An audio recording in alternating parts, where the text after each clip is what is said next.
नमस्कार दोस्तों, स्वागत है आपका हिंदी नॉलेज शो में। तो दोस्तों, आपको याद होगा कि जब पूरे अरब वर्ल्ड में अब से 10 दिन पहले बायकॉट इंडिया की शुरुआत हुई थी, जिसमें भारतीय प्रोडक्ट को इस्तेमाल ना करने की कसम खाई गई थी।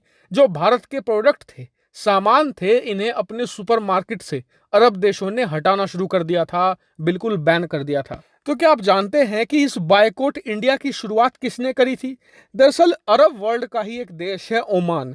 ओमान के जो शाही इमाम हैं, उन्होंने इसकी शुरुआत करी थी और भारत के खिलाफ एक बहुत ही बड़ा कैंपेन स्टार्ट किया था। और आपको बता दूं कि ये ओमान के वही शाही इमाम हैं जिन्होंने सबसे पहले तालिबान की जब सरकार अफगानिस्तान में बनी थी, उन्हें कॉन्ग्रेचुलेट भी किया था। तो अब से 10 दिन पहले जब ओमान के इन्हीं शाही इमाम ने बायकॉट इंडिया की शुरुआत करी थी, तो पूरे अरब में ये ट्रेंड बहुत तेजी से फैला।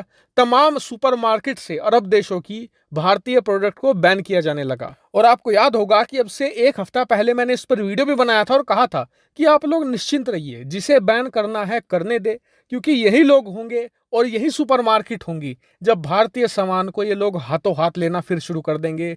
और ऐसा ही कुछ हुआ है। दरअसल वो कहते हैं ना कि दुनिया झुकती है, झुकाने वाला चाहिए। भारत के पास 130 करोड़ लोगों का बल है, हम चाहें तो किसी को भी घुटनों पर ला सकते हैं। आज बारी है पूरे अरब वर्ल्ड की। दरअसल खबर कुछ ऐसी आई है कि 5 और देशों ने भारत के सामने एक बड़ी गुहार लगाई है, रिक्वेस्ट करी है कि हमें बचा लीजिए। और ये 5 देश कौन से हैं? दरअसल 2 देश तो हैं इनमें, बांग्लादेश और इंडोनेशिया। इन 2 देशों का बायकॉट इंडिया से कोई भी संबंध नहीं था, ना ही इन्होंने भारत के खिलाफ बयानबाजी करी। लेकिन जो अगले 3 नाम है वो ध्यान से सुनिएगा। पहला नाम है ओमान का, दूसरा नाम है संयुक्त अरब अमीरात यानी कि यूएई का, और तीसरा नाम है यमन का। और स्पेशली मैं हाईलाइट करना चाहूंगा ओमान को, जहां से भारत के खिलाफ सबसे बड़ी मुहिम शुरुआत हुई थी। आज वही देश भारत के पास एक बहुत बड़ी रिक्वेस्ट लेकर आया है। रिक्वेस्ट ये है कि हमें गेहूं दे दो। जी हाँ, स्क्रीन पर आप आर्टिकल देख सकते हैं। इन 5 देशों ने गुहार भारत से लगाई है कि हमें जल्द से जल्द गेहूं की सप्लाई कर दी जाए, वरना हमारे यहाँ पर खाद्य संकट बढ़ जाएगा। लेकिन यहाँ पर स्पेशल सवाल पूछा जाना चाहिए पूरे अरब वर्ल्ड से, खासकर कि ओमान से, कि जब आपने भारतीय प्रोडक्ट बैन करके रखे हुए हैं, तो क्या आपके यहाँ पर जो भारत विरोधी लोग मौजूद हैं, उन्हें क्या भारतीय अनाज पच जाएगा? क्या वो उसे खा सकेंगे? ये एक बड़ा क्वेश्चन है।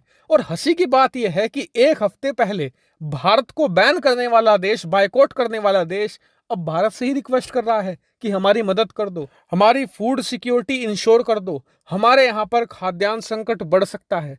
ऐसी ऐसी चीजें कह रहा है। और इसीलिए मैं आपसे कहता हूं कि इन अरब देशों को कभी भी सीरियसली मत लेना। ये बहुत ही दोगले किस्म के देश हैं। और देखिएगा आप, आने वाले 10 सालों में इनकी रेलेवेंस तो खत्म होने जा रही है, क्योंकि 2030 तक जितने भी मेजर कंट्रीज हैं, सब पेट्रोल डीजल से चलने वाले तमाम वाहन, चाहे ट्रक हो, बस हो, कार हो, बाइक हो, सब बैन करने जा रहे हैं। और 2030 के बाद सब इलेक्ट्रिक हो जाएगा। तब देखा जाएगा कि इन्हें पूछता कौन है। हालांकि इस पूरे मामले पर आपका क्या मानना है, कमेंट करके जरूर बताएगा। फिलहाल इस वीडियो में इतना ही। Thank you very much for watching video.